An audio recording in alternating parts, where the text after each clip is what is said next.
बिस्मिल्लाहिर्रहमानिर्रहीम, अस्सलाम वालेकुम। उम्मीद करता हूँ आप सब खैरियत से होंगे। अपना घर स्कीम वज़ीर आज़म पाकिस्तान ने अनाउंस किया हुआ है। बहुत ज़्यादा इसकी एडवर्टाइजमेंट हो रही है, चाहे वो सोशल मीडिया पे हो, चाहे वो प्रिंट मीडिया पे हो, चाहे वो इलेक्ट्रॉनिक मीडिया पे हो या मोबाइल पे हो। बहुत ज़्यादा इसके एड्स आ रहे हैं और बहुत से लोग सवालात कर रहे हैं। तो मैंने कहा क्यों ना इन सवालात के जवाबात जो है तो उनको एक वीडियो बना के तमाम चीज़ें उनको क्लियर की जाए। तो इस पे हम डिटेल में आज डिस्कस करेंगे कौन एलिजिबल है, कौन एलिजिबल नहीं है, क्या क्राइटेरिया है, किस किस बैंक से अप्लाई कर सकते हैं, कैसे अप्लाई कर सकते हैं, बैंक कितना मार्जिन लेता है, कितने सालों के लिए लेता है, आपका एज क्राइटेरिया क्या होगा, कितने लोग मिलके अप्लाई कर सकते हैं, कहाँ कहाँ आप घर ले सकते हैं, इसके चार्जेस कितने हैं, तमाम चीजें ए टू जेड मैंने इसमें डिस्कस करनी है, रियल सिनेरियो बेस पे करनी है और फैक्ट एंड फिगर को सामने रख के करनी है। तो आपने मेरे साथ जुड़े रहना है और आखिर तक आपने जुड़े रहना है, क्योंकि आखिर में मैं इसकी कैलकुलेशन भी आपको बताऊंगा। आप घर बैठे वो कैलकुलेटर से इस्तेमाल करके आप अपनी कैलकुलेशन निकाल सकते हैं बगैर बैंक गए कि मेरा लोन कितना बनेगा और मैंने कितने बैंक को पे करने हैं। तो आपने मेरे साथ जुड़े रहना है। दूसरा, अगर वो कैलकुलेटर किसी को चाहिए हो तो वो मुझसे, मैं नीचे नंबर दे दूंगा, मुझसे राब्ता करके वो कैलकुलेटर भी ले सकता है। वो एक्सेल पे बनाया हुआ है और वो कैलकुलेटर भी मैं आपके साथ शेयर कर दूंगा। तो आपने मेरे साथ जुड़े रहना है, ठीक है। ये देखें जी, 2026 यहाँ पे रजिस्ट्रेशन का अमल शुरू हो चुका है। अपना घर स्कीम है, कम लागत घर या फ्लैट के ख्वाहिशमंद अफराद खुशखबरी हुकूमत पाकिस्तान की जानिब से 1 करोड़ रुपए तक कहते हैं आप ले सकते हैं। मुल्क भर में इसका आगाज हो चुका है। तो देखते हैं जी आखिर है क्या, इस पर डिटेल में डिस्कशन आज करने वाले हैं। बढ़ते हैं जी अपनी वीडियो की तरफ। तो देखें जी, अगर हम इस लोन की बात करें तो ये लोन की जो की फीचर्स हैं, सबसे पहले हम ये देख लेते हैं कि देखें ये फ्री, इस पे लाइफ इंश्योरेंस आपको दी जाती है। डेफिनेटली आप जब करेंगे तो आपकी लाइफ इंश्योरेंस भी होगी। सब्सिडाइज्ड मार्कअप रेट है, मार्कअप रेट क्या है वो भी हम आपको बताएंगे। फाइनेंसिंग की जो अप टू लिमिट दी गई है टोटल 10 मिलियन, मतलब 1 करोड़ रुपए तक ले सकते हैं, उससे कम या उससे ज्यादा। Available for up to 20 years, मतलब आप 1 साल से लेके 20 साल तक लोन ले सकते हैं। इजी डॉक्यूमेंटेशन रखी हुई है, कोई ज्यादा हार्ड एंड फास्ट चीजें इसमें नहीं रखी हुई। क्विक प्रोसेसिंग है, मतलब 15 से 20 दिन के अंदर आपका ये केस या तो एक्सेप्ट हो जाता है या रिजेक्ट हो जाता है। No restriction and no charges on early repayment, मतलब आप अर्ली रीपेमेंट करते हैं, आपके पास बलून पेमेंट आ गई है, करते हैं तो कोई इसमें इशू नहीं है। No cap on property price, मतलब प्रॉपर्टी की प्राइस पे कोई कैपिंग नहीं है। जितने की प्रॉपर्टी आप बैंक से इतना लोन लेके आप कर सकते हैं विद इन लिमिट, जो कि 10 मिलियन तक रखी गई है। तो आगे बढ़ते हैं, देखते हैं इसके मजीद फीचर्स क्या क्या है, कौन कौन अप्लाई कर सकता है, कहाँ कहाँ से अप्लाई कर सकता है। तो देखिए जी, ये पूरे पाकिस्तान में है, कोई स्पेसिफिक सिटी के लिए नहीं है, किसी स्पेसिफिक शहर के लिए नहीं है। पूरे पाकिस्तान के जितने भी सिटीजन्स हैं, all resident of Pakistani national holding CNIC, जो CNIC रखता है पाकिस्तान का, वो अप्लाई कर सकता है। Property ownership, first time owner, home owner, मतलब आपके नाम पे पहले से कोई घर ना हो, कोई फ्लैट ना हो, कोई जायदाद ना हो, कोई प्लॉट ना हो, तो फर्स्ट टाइम जो ओनर होंगे सिर्फ वो ले सकते हैं। कोलेटरल सिक्योरिटी रिक्वायरमेंट क्या है इसमें जी, एज पर बैंक क्रेडिट पॉलिसी बैंक की and prudential regulation for housing scheme and financing housing will be mortgage in favour of the bank. मतलब सिंपल ये हुआ कि आप जब इसका लोन लेंगे तो ये जो घर होगा ये बैंक के नाम पे होगा। जब आप 20 साल, 15 साल, 10 साल, जब भी आपने टेन्योर रखा होगा उसमें आप पेमेंट कर देंगे तो बैंक ये फिर घर आपके नाम पे कर देगा। तो ये बैंक बेसिकली घर जो है ये बैंक का होगा। जब आप पेमेंट पूरी कर देंगे बैंक के टेन्योर में तो फिर ये घर आपके नाम पे ट्रांसफर कर दिया जाएगा। तो ये घर ही आपका सिक्योरिटी के तौर पे रखा जाएगा। किसी एक्स्ट्रा सिक्योरिटी की जरूरत नहीं है कि जाओ चाचे मामे के पुत्र को लेके आओ जिसके अकाउंट में 1 करोड़ रुपए हो, फिर जो है तो हम आपको देंगे। ऐसी कोई सिक्योरिटी नहीं है, ये घर ही आपका कोलेट्रल में रखा जाएगा। आगे बढ़ते हैं, देखते हैं जी सब्सिडी रेट्स दिए हुए हैं। तो ये सब्सिडी रेट्स हैं क्या चीज, आखिर ये देखें। अगर आप जी देखते हैं लोन 5 साल से 10 साल के अंदर तक लेते हैं, मतलब आप लोन लेते हैं 1 साल से लेके 10 साल के अंदर तक अगर आप लोन लेते हैं तो इसका जो रेट होगा पहले 10 सालों के लिए 5%। आपने 10 साल के लिए लोन लिया, सिर्फ 5% आपको देना है। जो भी अमाउंट होगी उसके ऊपर सालाना 5% के हिसाब से। अगर आप कहते हैं नहीं जी मेरा तो लोन 15 से 20 साल के तक का होगा, तो जो उसमें पहले 10 साल होंगे ये वाले, उसमें जो है तो आपसे 5% लिया जाएगा। और जो बाद के 5 साल या 10 साल होंगे तो उसमें आपसे 1 ईयर काइबोर प्लस 3%। इस वक्त काइबोर चल रहा है तकरीबन 11.5% प्लस 3%, तो ये बात बनती है तकरीबन 13.5-14% पे बात जाती है इस वक्त आज की मैं अगर बात करूं तो पहले 10 साल तक आपसे 5% लेगा सब्सिडाइज रेट, और आफ्टर जो है तो 5 ईयर जो है तो मतलब 10 ईयर्स 11वें साल से आपका जो रेट लगेगा वो 1 ईयर का आइबोर प्लस 13% 3%। तो वो मैं जो कैलकुलेशन करूंगा तो उसमें मैं आपको गाइड कर दूंगा कि ये कैसे है, वो कैलकुलेटर मैंने बनाया हुआ है। तो वो फिर इंशाल्लाह आपसे डिस्कस करते हैं आगे। आपने चैनल को लाइक करना है, सब्सक्राइब करना है और ये वीडियो आखिर तक देखनी है। इसमें बड़ी जबरदस्त बातें हैं जो कि आपको एक बैंकर नहीं बताता, जो आपको एक ब्रांच वाला नहीं बताता, ना ही आपको किसी और से अवेयरनेस होती है। तो आपने इस वीडियो को पूरा देखना है और ये वीडियो ज्यादा से ज्यादा शेयर करें, क्योंकि इस हवाले से मेरे पास बहुत सी क्यूरीज आ रही हैं। तो मैंने कहा चलें इनको रिजॉल्व करने की कोशिश करते हैं। फिर अगर हम बात करें व्हाट इज फाइनेंसिंग अमाउंट, तो फाइनेंसिंग की जिस तरह मैंने पहले अमाउंट आपको बताई है कि 10 मिलियन तक आप ले सकते हैं। This is total number of amount, मतलब ये सबसे हाईएस्ट अमाउंट है। आप 8 million, 9 million, 7 million, 6 million, 5 million, 4 million according to a depth burden ratio आप ले सकते हैं। 10 million is the highest amount. आगे बढ़ते हैं, देखते हैं जी इन पैसों का आप करेंगे क्या। तो जी जो गवर्नमेंट ने स्कीम रखी है इन पैसों के हवाले से, गवर्नमेंट कहती है भाई इस पैसों से आप क्या क्या कर सकते हैं, मैं आपको बताता हूं। देखें जी, आप सबसे पहले तो इस पैसों से जो है तो purchase of A constructed residential property, flat, house, या घर खरीद सकते हैं, डायरेक्ट फ्लैट या हाउस खरीद सकते हैं, ठीक है। और इसके अलावा जो है या तो आप जो है तो घर बना सकते हैं, कंस्ट्रक्ट कर सकते हैं। ये देखें यहां पे दिया हुआ है टाइप 1 में residential construction on applicant own plot, मतलब आपका अपना एक प्लॉट है उसके ऊपर आप कंस्ट्रक्शन कर सकते हैं ये पैसे लेके। दूसरी, आप परचेज ऑफ लैंड, प्लॉट खरीद भी सकते हैं प्लस उसके ऊपर बना भी सकते हैं। तो आपके पास तीनों ऑप्शन है, बना बनाया घर, फ्लैट या अपार्टमेंट ले सकते हैं, अपना प्लॉट है उसके ऊपर कंस्ट्रक्शन करवा सकते हैं, या तीसरा प्लॉट लेके नहीं अपनी मर्जी से घर बनाना है तो भी आप कर सकते हैं। तो तीनों ऑप्शन आपके पास हैं। और इसकी जो कैपिंग रखी गई है, हाउस अप टू 10 मरले तक आप घर ले सकते हैं, और अगर स्क्वायर फीट में है जिस तरह कराची वगैरह में स्क्वायर फीट में होती है जगह, तो आप 2720 स्क्वायर फीट तक घर ले सकते हैं या फ्लैट या अपार्टमेंट ले सकते हैं। और अगर हम बात करें फ्लैट कितना होना चाहिए, तो flat up to 1500 square feet तक आपका फ्लैट होना चाहिए, इससे ज्यादा बैंक अलाउ नहीं करता आपको। तो आई होप सो कि यहां तक आप मेरे साथ हैं और चीजें आपको क्लियर हो रही हैं।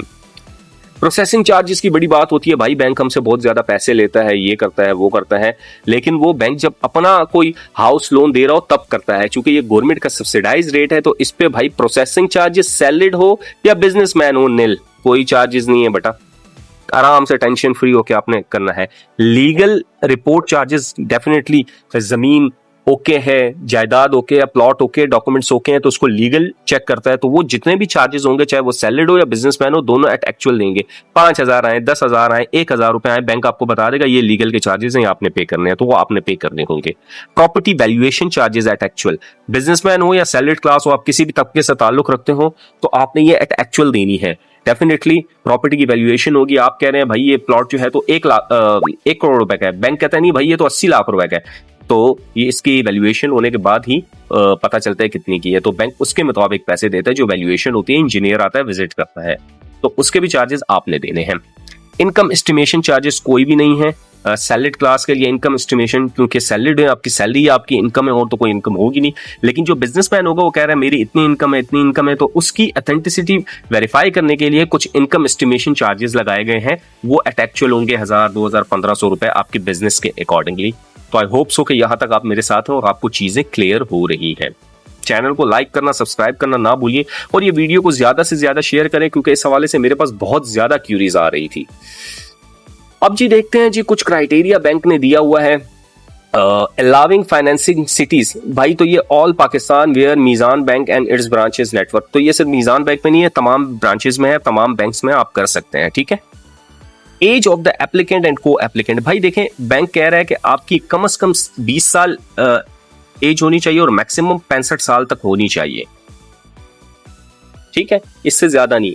65 साल at the time of financing maturity, ये नहीं कि आपने 65 साल की उम्र में गए और उसमें मुझे 20 साल के लिए कर्जा चाहिए, नहीं। बैंक कह रहे जब आपका फाइनेंस खत्म हो रहा हो तब तक आपकी एज 65 साल तक हो। मिसाल के तौर पे आपने 45 साल की उम्र में अप्लाई किया और आप 20 साल के लिए ले रहे हैं, तो 45 और 20 कितने हुए, 65, तो तब तक आप एलिजिबल हैं 20 साल के लिए अगर ले सकते हैं। ये नहीं कि आप 65 साल की उम्र में जाएं और लड़खड़ाते हुए बोले मुझे 20 साल के लिए लोन चाहिए, बैंक कहेगा नहीं बाबा आप जाए। इन केस ऑफ को एप्लीकेंट, अगर आप 2 बंदे हैं को एप्लीकेंट का मतलब दो बंदे आपस में जो है तो भाई अप्लाई कर रहे हैं, बच्चे अप्लाई कर रहे हैं, बाप के साथ कर रहे हैं, तो उस सूरत में जो है तो आपकी उम्र 20 साल से लेकर 70 साल at the time of finance maturity आप कर सकते हैं। आपकी उम्र 50 साल है, आप लोन के लिए गए, आपके साथ भाई भी है, एक बंदे की 30 साल उम्र है, एक बंदे की 50 साल उम्र है, तो फिर आपको बैंक कहेगा ठीक है मैं आपको 20 साल के लिए दे दूंगा, आपकी उम्र 70 साल बन जाएगी, कोई मसला नहीं, मैं आपको दे दूंगा। क्यों? क्योंकि इसमें सेफ्टी है, बैंक के पास दो लोग आ जाते हैं। सैलरीड पर्सन के लिए जो एज लिमिट रखी गई है फाइनेंसिंग के लिए वो 65 साल है, इससे ज्यादा नहीं होनी चाहिए। ठीक है। मिनिमम इनकम क्या है? बैंक कहता है कम से कम आपकी 40,000 रुपए पर मंथ इनकम होनी चाहिए, इससे ज्यादा होनी चाहिए, कम नहीं होनी चाहिए, हम आपको लोन देंगे। सेल्फ एम्प्लॉयड टेन्योर बिजनेस, अच्छा जी, सैलरीड क्लास जो है तो परमानेंट एम्प्लॉय होना चाहिए, मिनिमम उसके 6 महीने की जॉब होनी चाहिए, continuous work history, same industry या सेम फील्ड में, एक ही डिपार्टमेंट में एक ही जॉब में आपके 6 महीने होने चाहिए, इससे ज्यादा कम नहीं, तो आपको बैंक दे देगा loan. For contractual employ minimum 1 year of continuous work history in the same industry और same field having total experience of 2 year, मतलब आपका 2 साल एक्सपीरियंस होना चाहिए, और अगर आपकी कॉन्ट्रेक्चुअल जॉब है तो कम से कम 1 साल आपने उस इदारे के साथ या उस डिपार्टमेंट के साथ काम किया तो हम आपको दे देंगे। ठीक है। सेल्फ एम्प्लॉयड जो अपना बिजनेस करते हैं उनके लिए क्राइटेरिया है minimum 2 years in current business industry, मतलब 2 साल तक आपकी करंट इंडस्ट्री होगी तो आप उसमें कर सकते हैं। आप टेक्सटाइल का बिजनेस कर रहे हैं 2 साल हो गया, आप शूज का बिजनेस कर रहे हैं 2 साल, आप कपड़े का बिजनेस कर रहे हैं 2 साल। को एप्लीकेंट 100% क्लब्ड अप टू को एप्लीकेंट, मतलब ये क्लब्ड अमाउंट हो जाती है, आपस में 2 लोग भी कर सकते हैं, लेकिन ये 2 लोग कौन होंगे? इमीडिएट फैमिली मेंबर होंगे, स्पाउस मियां बीवी, पेरेंट्स बाप बच्चे, एडल्ट चिल्ड्रन आपके बच्चे माशाल्लाह बड़े हैं, कमा रहे हैं, तो फिर उनके साथ आप मिलके कर सकते हैं। ब्रदर और सिस्टर ओनली, तो बहन भाई भी आपके साथ इसमें शामिल हो सकते हैं। तो ये तमाम डिटेल थी जो कि मैंडेटरी थी आप लोगों को समझाना, ये क्राइटेरिया था। अब अगर हम देखें तो इसमें सैलरीड पर्सन के लिए डिटेल क्या क्या चीजें चाहिए होती हैं। देखें, सबसे पहले लोन एप्लीकेशन फॉर्म है, बैंक आपको दे देगा। प्रोडक्ट डिस्क्लोजर शीट है, बैंक आपको दे देगा। वैलिड CNIC एंड को एप्लीकेंट, आप लोगों के CNIC चाहिए होंगे, वैलिड एक्सपायर्ड ना हो। 2 पासपोर्ट साइज पिक्चर होनी चाहिए। डायरेक्ट डेबिट अथॉरिटी आपको चेक देंगे कि यार मेरे पैसे डायरेक्ट इससे काट लिया करो जो भी इंस्टॉलमेंट बनेगी। Undertaking of first time owner के मतलब मैं पहली दफा घर ले रहा हूँ, होम ओनर हूँ, इसके अलावा मेरा कोई घर नहीं है, वो चेक भी करेंगे इसको। Proof of allotment, transfer, title document, property mortgage, मतलब जो भी आप घर लेंगे उसके तमाम डॉक्यूमेंट्स आप बैंक के पास रखवाएंगे। इसके अलावा direct debit authority employer certificate mentioning that the payroll account maintenance shall be continue with the lending bank where applicable. इसका मतलब ये हुआ कि आप अपना एम्प्लॉयर लिख के देगा कि मैं इसकी सैलरी जो है तो आपके बैंक में भेजूंगा जहां से ये लोन ले रहा है। वेयर एप्लीकेबल, कहीं पे एप्लीकेबल होगा, कहीं पे एप्लीकेबल नहीं होगा। आपका अगर किसी बैंक में ऑलरेडी अकाउंट है, आपकी सैलरी वहीं से आती है, तो आप कोशिश करें कि आप उसी बैंक में अप्लाई करें ताकि ये मसला फिर ना हो, क्योंकि एम्प्लॉयर लिख के नहीं देते अक्सर ना, तो आपके लिए ये मसला वहां पे नहीं होगा। इसके अलावा प्रूफ ऑफ एम्प्लॉयमेंट, आप जहां जॉब करते हैं वहां से एक सर्टिफिकेट आपको मिलेगा। एम्प्लॉयमेंट लेटर हो सकता है, एम्प्लॉयमेंट सर्टिफिकेट हो सकता है, any valid document from employer जिससे पता चले कि आप यहाँ पे काम करते हैं और इतने अरसे से कर रहे हैं। इनकम प्रूफ, सैलरी बैकअप और deduction be clearly mention. For example current salary आपकी कितनी है ये पता होना चाहिए सैलरी सर्टिफिकेट में। Account maintenance certificate along with 6 month, मतलब 6 मंथ तक आपका सैलरी सर्टिफिकेट, उससे पता चलेगी आपकी सैलरी इतनी इतनी हर महीने आती है। तो ये हो गया सैलरीड क्लास के लिए। अब हम आगे बढ़ते हैं, देखते हैं बिजनेसमैन के लिए क्या है। तो भाई देखिए, बिजनेसमैन के लिए भी सेम चीजें हैं। लोन एप्लीकेशन फॉर्म है, प्रोडक्ट डिस्क्लोजर शीट है, ये भी बैंक देगा। CNIC आपका होगा, 2 पासपोर्ट साइज पिक्चर होंगी। डायरेक्ट डेबिट अथॉरिटी, मतलब मेरे अकाउंट से डायरेक्ट पैसे काट लिया करें। Undertaking to first time owner के पहली दफा घर ले रहा हूं, इसके अलावा प्रूफ, वही डॉक्यूमेंट्स आपने रखवाने होंगे। प्रूफ ऑफ बिजनेस आपका होगा, वो क्या हो सकता है? पार्टनरशिप है तो पार्टनरशिप डीड होगी, सोल प्रोप्राइटर है तो उसका NTN वगैरह होगा, बैंक अकाउंट सर्टिफिकेट होगा। इसके अलावा NTN सर्टिफिकेट होगा। रेंट एग्रीमेंट है, अगर आपका ऑफिस है, घर है, उसका रेंट एग्रीमेंट होगा। अगर आपकी वो अपनी जायदाद है तो डेफिनेटली उस पर तो फिर आप लोन ले ही नहीं सकते ना, तो आपका रेंट एग्रीमेंट होगा। प्रोफेशन, डिग्री, आपने कोई डिग्री की हुई है या डिप्लोमा की हुई, आप डॉक्टर हैं, आप लॉयर हैं तो उसका सर्टिफिकेट होगा। अगर आपने कुछ किया हुआ है, वकील है तो बार का सर्टिफिकेट होगा। Valid membership applicable professional body से आपको मिला हुआ, इंजीनियर है तो PEC से होगा। Any valid acceptable business document, मतलब कोई ऐसा डॉक्यूमेंट जिससे पता चले आप इतने अरसे से ये बिजनेस कर रहे हैं। इनकम असेसमेंट डॉक्यूमेंट, ये बैंक आपकी इनकम असेसमेंट करवाएगा। इसके अलावा account maintenance letter, at least 6 month bank statement, 6 महीने की आपकी बैंक स्टेटमेंट होगी जिसमें आप देखेंगे कि डेबिट क्रेडिट कितने हो रहे हैं, आपकी बेसिकली इनकम एस्टिमेशन देख रहे होंगे। तो आई होप सो कि यहाँ तक आप मेरे साथ हैं और आपको चीजों की समझ आ गई है। इसके अलावा अगर हम बात करें कि कौन कौन से बैंक इसमें इन्वॉल्व हैं, तो देखें पाकिस्तान के तमाम बैंक, एलाइड है, अल्पला है, यूबीएल है, एचबीएल है, एमसीबी है, सांबा है, मीज़ान है, फर्स्ट मेट्रो बैंक है, हबीब मेट्रो है, बैंक ऑफ खैबर है, यूबीएल है, इसके अलावा एचबीएल माइक्रो फाइनेंस है, मोबलिंक है, यू माइक्रो फाइनेंस है, Standard Chartered, Sindh National Bank, तमाम बैंक्स हैं। और ये जो है तो मेरा घर वालों का स्कीम का इस्लामाबाद का हेड ऑफिस का नंबर है, अगर किसी को चाहिए हो तो पाकिस्तान हाउसिंग अथॉरिटी का ये नंबर भी है, अगर कोई कंप्लेन वगैरह हो। तो आई होप सो कि यहाँ तक आपको चीज़ें क्लियर हो गई होंगी। अब अगर अप्लाई के प्रोसेस में हम जाएं तो देखें इनकी वेबसाइट पे अगर आप जाएंगे तो वहाँ पे भी एक ऑप्शन दिया गया है कि आप अपना अकाउंट बना के आप इस पे ऑनलाइन अप्लाई कर सकते हैं, और एक एप्लीकेशन भी बनाई हुई है इन लोगों ने, वहाँ पे भी जाके आप कर सकते हैं। तो देखें वेबसाइट पे अप्लाई करने का मैंने एक छोटा सा प्रोसेस बनाया हुआ है, यहाँ पे मैं आपको अप्लाई करके ही बताता हूँ। यहाँ पे आपने सबसे पहले अपना अकाउंट क्रिएट कर देना है, नाम डालना है, CNIC नंबर डालना है, ठीक है, विदाउट डैशेज, मोबाइल नंबर अपना डालना है, ईमेल एड्रेस डालना है, पासवर्ड डालना है और कंफर्म पासवर्ड करना है। तो यहाँ से आप रजिस्टर्ड हो जाएंगे। कोई यहाँ से नहीं करना चाहता, डायरेक्ट बैंक जाके करना चाहता है तो बैंक जाके भी कर सकता है, लेकिन ये वाला ऑप्शन भी आपके लिए आसान है, ऑनलाइन है। देखिए जब यहाँ पे आप जाएंगे तो डेफिनेटली आपका अकाउंट बन जाएगा और आपका लॉगिन हो जाएगा। यहाँ पे जब आप लॉगिन पे जाएंगे तो आपका पासवर्ड बन जाएगा, यहाँ पे शनाख्ती कार्ड नंबर, यहाँ पे पासवर्ड, और ये आपको कहेगा सिक्योरिटी चेक करें, तो ये 8+4 बनते हैं 12, मैंने यहाँ पे 12 किया, और यहाँ पे लॉगिन पे आपने क्लिक कर देना है, ठीक है। जब आप लॉगिन पे क्लिक करेंगे तो आपके सामने इस तरह की एक विंडो आ जाएगी कि अप्लाई फॉर लोन, तो यहाँ पे आपने क्लिक करना है। देखें ये अप्लाई फॉर लोन, आपने यहाँ पे क्लिक करना है। ये आसान मैं आपको बता रहा हूँ, ठीक है, बहुत आसान है, कोई मुश्किल नहीं है। इसके अलावा देखें यहाँ पे आपने करना है फॉर्मल सैलरीड बिजनेस, आपका सैलरीड एप्लीकेशन है, मतलब आप सैलरीड क्लास हैं, इनकम, इनफॉर्मल इनकम, गैर रस्मी आमदनी वाले दरख्वास्त दें, और फॉर्मल बिजनेस मतलब आपका कोई बिजनेस है, ठीक ठाक बिजनेस है, काफ़ी टाइम से एस्टैब्लिश है, उसके तमाम डॉक्यूमेंटेशन है, तो वो यहाँ पे क्लिक करेंगे। कोई ऐसा बिजनेस है, आप बिजनेस चेंज करते रहते हैं या उसका कोई डॉक्यूमेंट्स नहीं है या कोई प्रूफ नहीं है, तो वो यहाँ पे क्लिक करेगा।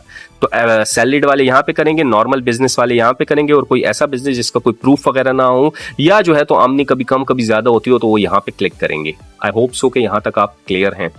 इसके बाद देखें आपके पास ये डिटेल आ जाएगी। यहाँ पे आपने बैंक सेलेक्ट करना है, कौन सा बैंक आपने सेलेक्ट करना है वो आप कर देंगे। आपके बाद उसने ब्रांच सेलेक्ट करनी है, किस सिटी में है वो सेलेक्ट करना है। एग्जिस्टिंग बैंक आपका है, वही बैंक है या नहीं है, अगर आपका कोई बैंक अकाउंट नंबर है आपने यहाँ पे सेलेक्ट करना है। इसके बाद आपने नेक्स्ट कर देना है। जब आप नेक्स्ट करेंगे तो आपके पास ये वाली विंडो आ जाएगी। इस विंडो में आपने बता देना है कि भाई पर्पस ऑफ द फैसिलिटी आप क्या लेना चाहते हैं, घर लेना चाहते हैं, फ्लैट लेना चाहते हैं, लोन अमाउंट आपको कितनी चाहिए वो आपने बता देनी है। इसके अलावा आपने एप्लीकेंट कंट्रीब्यूशन, मतलब आप उसमें कितनी कंट्रीब्यूशन करेंगे, तो आप लिख देते हैं 10%, मिनिमम 10% है, आप ज़्यादा भी कर सकते हैं, 50-50 भी कर सकते हैं। प्रॉपर्टी की जगह का है, लोकेशन क्या है, कराची की है, लाहौर की, इस्लामाबाद, पिंडी, जहाँ भी आप वो सेलेक्ट कर लेंगे। लोन अमाउंट कितने अरसे के लिए चाहिए वो टेन्योर यहाँ पे सेलेक्ट कर लेना है। फिर उसके बाद आप जब नेक्स्ट करेंगे तो आपके पास ये वाली विंडो ओपन हो जाएगी। इस विंडो पे आप देखें तो आपको यहाँ पे नेम नज़र आएगा, यहाँ पे ईमेल नज़र आएगी, यहाँ पे CNIC नंबर नज़र आएगा, यहाँ पे आपने CNIC issuance date, date of birth, phone number, gender, number of dependent, आप कितने बंदे आप पे डिपेंडेंट हैं, 1 2 3 4 जितने भी हैं, फादर का CNIC या बीवी का CNIC, फादर का CNIC या फिर बीवी का नेम डालना है, मदर नेम डालना है, आपका करंट एड्रेस कौन सा है, रेंट अमाउंट जो जहाँ पे रह रहे हैं उसका रेंट कितना है, प्रोविंस कौन सा है, आपका डिस्ट्रिक्ट कौन सा है, आपका मेलिंग एड्रेस कौन सा है, करंट एड्रेस कौन सा है, ये तमाम चीज़ें आपने यहाँ पे करके, और यहाँ पे जो है तो आपने डू हैव को एप्लीकेंट, अगर आप 2 बंदे या एक से ज़्यादा अप्लाई कर रहे हैं तो यहाँ पे आपने सेलेक्ट कर लेना है को एप्लीकेंट को, ठीक है। तो यहाँ तक आप मेरे साथ हैं और मैं आपको गाइड कर रहा हूँ। इसके बाद जब नेक्स्ट करेंगे तो आपके पास ये डिटेल आ जाएगी। यहाँ पे आपने नेम डालना है, एम्प्लॉयर जहाँ पे आप काम करते हैं, कॉन्ट्रैक्चुअल जॉब है, परमानेंट जॉब है, आपका एम्प्लॉयर का एड्रेस कहाँ है, कहाँ पे आप काम करते हैं, किस लोकेशन पे है, डेजिग्नेशन और डिपार्टमेंट आपका कौन सा है, ज्वाइनिंग कब की थी आपने, नेट मंथली इनकम कितनी है आपकी, ऑफिस का नंबर क्या है आपका, और आपका नेम ऑफ प्रीवियस एम्प्लॉयर, अगर आप इससे पहले कहीं काम करते थे तो उसका नाम यहाँ पे लिख देना है, ठीक है। तो यहाँ पे आपने कर करके सबको सेव नेक्स्ट करते रहना है। जब यहाँ पे आखिर में आप नेक्स्ट में आएंगे तो देखें यहाँ पे आपसे बैंक कोई चीज़ें मांगेगा, applicant CNIC front, applicant CNIC back, employer certificate, employment जहाँ पे आप काम करते हैं वहाँ का सर्टिफिकेट, अकाउंट मेंटेनेंस सर्टिफिकेट जो आपके बैंक का अकाउंट मेंटेनेंस होगा पहले से, नेक्स्ट ऑफ किन, आप एक बंदे को नॉमिनेट करेंगे कि कौन आपका नेक्स्ट ऑफ किन होगा, जिससे बैंक अगर कुछ पूछना हो, लेना देना हो तो आप कर सकता है, पैसों के बारे में नहीं, सिर्फ नेक्स्ट ऑफ किन आपकी इन्फॉर्मेशन के लिए होता है बेसिकली। तो आप किसी को नॉमिनेट करेंगे नेक्स्ट ऑफ किन, अपने भाई बहन, अपने बाप, बच्चे को, बीवी को, तो नेक्स्ट ऑफ किन का CNIC front, next of kin का CNIC बैक, सैलरी स्लिप जहाँ पे आप काम करते हैं वो 6 मंथ की बैंक स्टेटमेंट, और इसके बाद यहाँ पे आपने क्लिक कर देना है और यहाँ पे आपने सबमिट एप्लीकेशन कर देना है। तो ये तमाम वो प्रोसेस था जो कि आपको बताना बहुत ज़्यादा इम्पॉर्टेंट था, और ये प्रोसेस करते हुए जो है तो आप इसको आसानी के साथ इसको अप्लाई कर सकते हैं।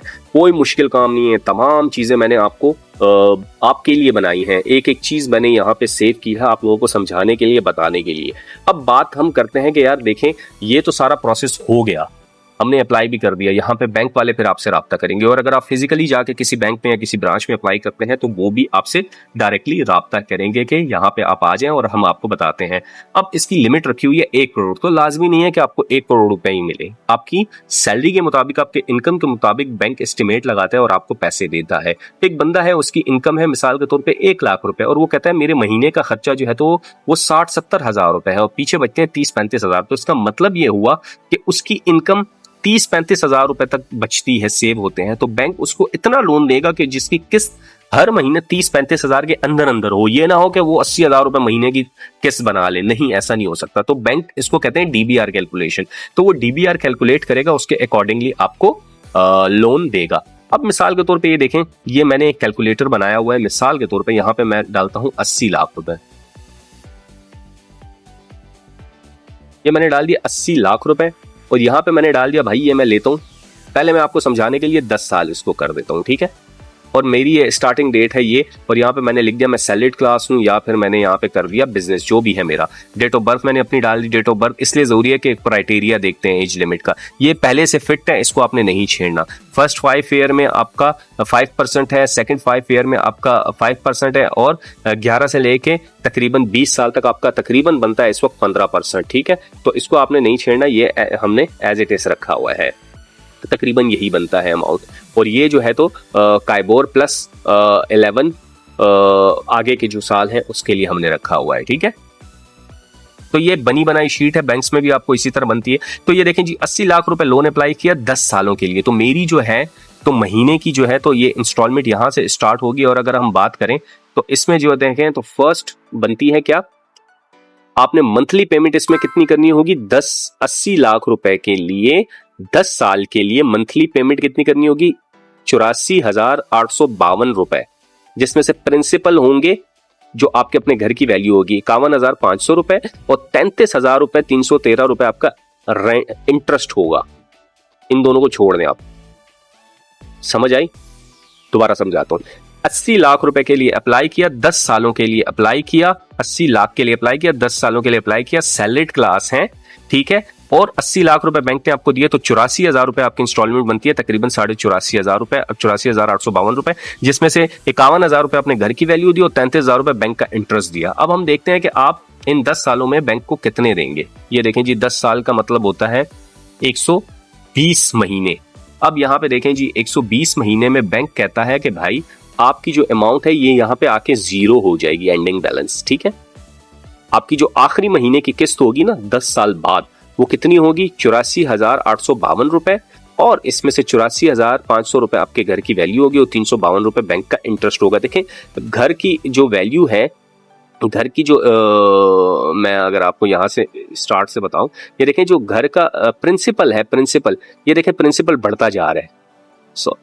एक मिनट, 120 है ना, ये देखें प्रिंसिपल बढ़ता जा रहा है, मतलब घर की वैल्यू आपकी बढ़ती जा रही है, और जो बैंक का इंटरेस्ट है, जो बैंक के ऊपर आपने पैसे देने हैं एक्स्ट्रा, वो कम होते जा रहे हैं। ये देखें आखिर में 322 रह गए। तो इसका मतलब ये हुआ कि आपने इन 10 सालों में बैंक को एक्स्ट्रा पैसे कितने दिए, असल सवाल ये है। तो बैंक को आपने 21,82,259, मतलब आपने 21,82,000 रुपए बैंक को 10 सालों में एक्स्ट्रा दिए।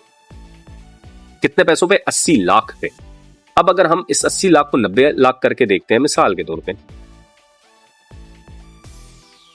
ये देखें जी 90 लाख, 90 लाख पे आपने बैंक को कितने पैसे एक्स्ट्रा दिए, आपकी आखिरी इंस्टॉलमेंट बनेगी 95,000, 95,500 रुपए, और आपने बैंक को कितने पैसे एक्स्ट्रा दिए, ये देखें जी 24,55,075 रुपए। अगर हम इसी को कर देते हैं 20 साल, यहाँ पे देखें 20 लिखेंगे तो 20 हो जाएंगे, 20 सालों में कितने होते हैं, 240। तो 20 सालों में जो है तो आपकी पहली 20 सालों में अगर हम पहली इंस्टॉलमेंट की बात करें तो आपकी पहली इंस्टॉलमेंट बनती है तकरीबन 59,300 रुपए,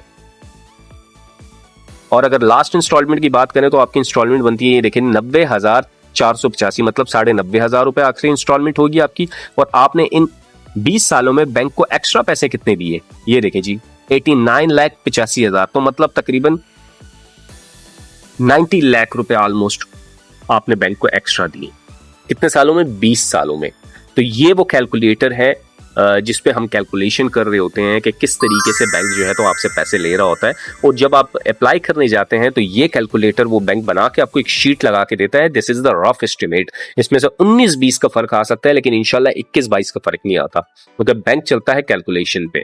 अगर हम इसी लोन को जो है तो मिसाल आसान करने के लिए, मैं कहता हूँ यार मुझे एक फ्लैट लेना है 60 लाख रुपए का, मिलता नहीं है, लेकिन चलो 70 कर देते हैं, चलो जी।